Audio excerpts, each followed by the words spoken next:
नमस्कार।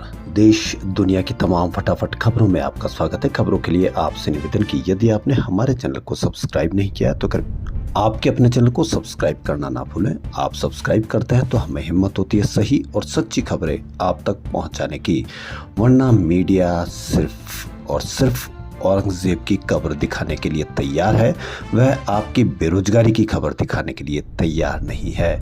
Media Sensex या share बाजार में कितने लाखों करोड़ों रुपए डूबे उसको दिखाने के लिए तैयार नहीं है। मीडिया में किसी भी तरह की कोई वो खबर जो आपसे जुड़ी हुई है उसको दिखाने के लिए तैयार नहीं है। तो क्या है आज की बड़ी खबर? इंटरनेशनल स्पेस स्टेशन पर फंसे एस्ट्रोनॉट सुनीता विलियम्स और बुच विल्मोर 9 महीने यानी 286 दिन बाद धरती पर लौटे हैं। उन्होंने एलन मस्क की कंपनी स्पेस एक्स के ड्रैगन स्पेस क्राफ्ट से वापसी की।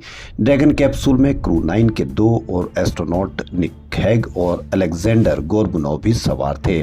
चारों एस्ट्रोनॉट्स 17 घंटे की यात्रा के बाद फ्लोरिडा के तट पर लैंड हुए। सुनीता और बुच बोइंग 6 जून 2024 को नासा के 8 दिन के joint crew flight test mission पर स्पेस स्टेशन गए थे, लेकिन स्टारलाइनर के थ्रस्टर में खराबी की वजह से उन्हें वहीं यानी 286 दिन रुकना पड़ा। कांग्रेस सांसद प्रियंका गांधी वाड्रा ने आज इजराइल सरकार की जमकर आलोचना की। कांग्रेस नेता ने कहा कि इजराइल सरकार द्वारा 400 से अधिक निर्दोष नागरिकों के नृशंस हत्या से पता चलता है कि मानवता उनके लिए कुछ भी मायने नहीं रखती है। उन्होंने जोर देकर कहा कि वह जितना अधिक आपराधिक कार्य करते हैं उतना ही वह खुद को कायर साबित करते हैं। कांग्रेस महासचिव ने यह भी कहा कि चाहे पश्चिमी शक्तियां इसे पहचाने या फिलिस्तीनी लोगों के नरसंहार में अपनी मिली भगत को स्वीकार करें या नहीं, इजरायली सहित दुनिया के सभी लोग इसको देख रहे हैं। कांग्रेस नेता की यह टिप्पणी मंगलवार को गाजा पट्टी पर इजराइल के हवाई हमलों के मद्देनजर आई है। बताया जा रहा है कि इस हमले में 400 से अधिक फिलिस्तीनियों की मौत हो गई। इस हवाई हमले ने जनवरी से लागू युद्ध विराम को भी तोड़ दिया। सुप्रीम कोर्ट ने राजस्थान सरकार की याचिका खारिज करते हुए सर्व शिक्षा अभियान के संविदा कर्मचारियों के समायोजन का रास्ता साफ कर दिया है। जी हां, ये बड़ी खबर संविदा कर्मचारियों के लिए। सुप्रीम कोर्ट ने Rajasthan council for elementary education एवं अन्य द्वारा दायर याचिका को खारिज कर दिया, जिसमें राजस्थान हाईकोर्ट के आदेश को चुनौती दी गई थी। इसमें कुछ कर्मचारियों के सर्व शिक्षा अभियान में समायोजन का निर्देश दिया गया था।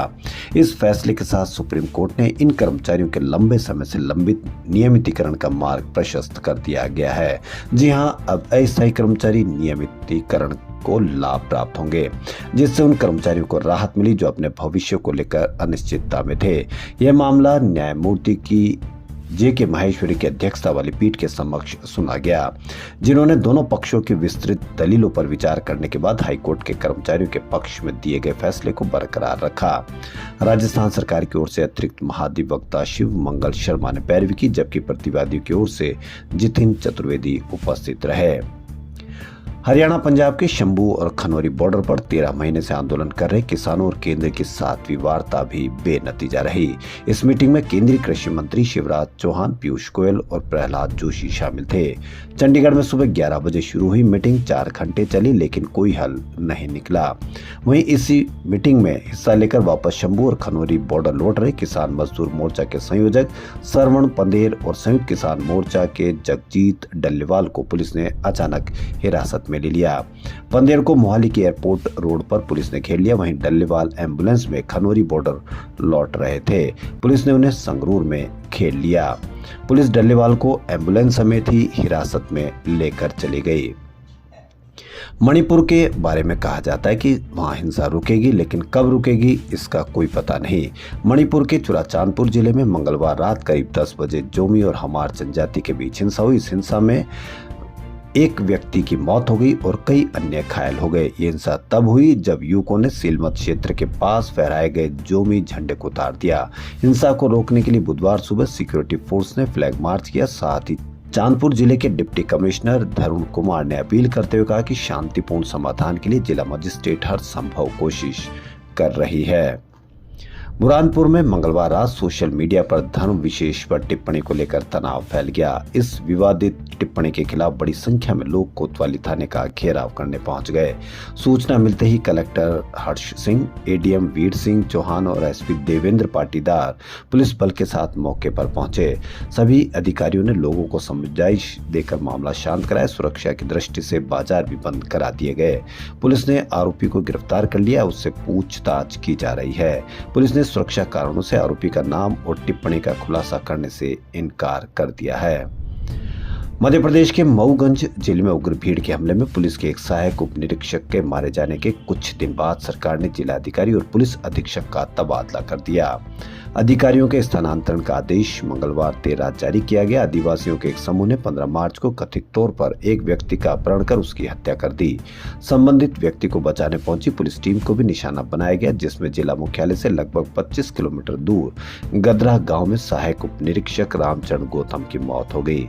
राज्य के गृह विभाग ने एक आदेश जारी कर मऊगंज के एसपी रसना ठाकुर का तबादला कर दिया। उन्हें भोपाल स्थित पुलिस मुख्यालय में सहायक महानिरीक्षक के पद पर नियुक्त किया गया है।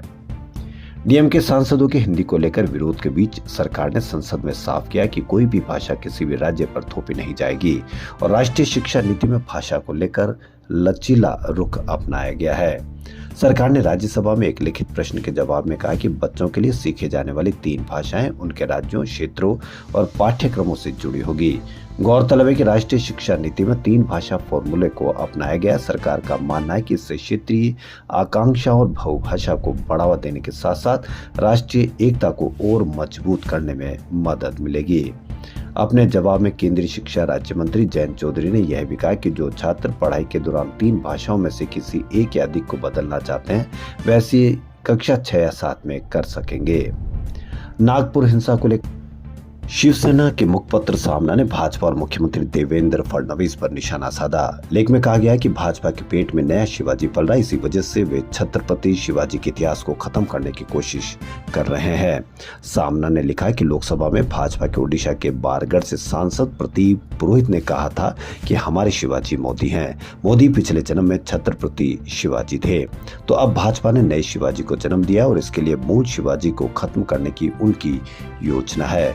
फिर छत्रपति शिवाजी महाराज को खत्म करना है तो पहले औरंगजेब की कब्र को ध्वस्त करना होगा, मतलब इतिहास अपने आप नष्ट हो जाएगा। खबरों फिलहाल इतना ही। यदि आपको हमारा चैनल पसंद आए तो लाइक, सब्सक्राइब और शेयर अवश्य करें। धन्यवाद।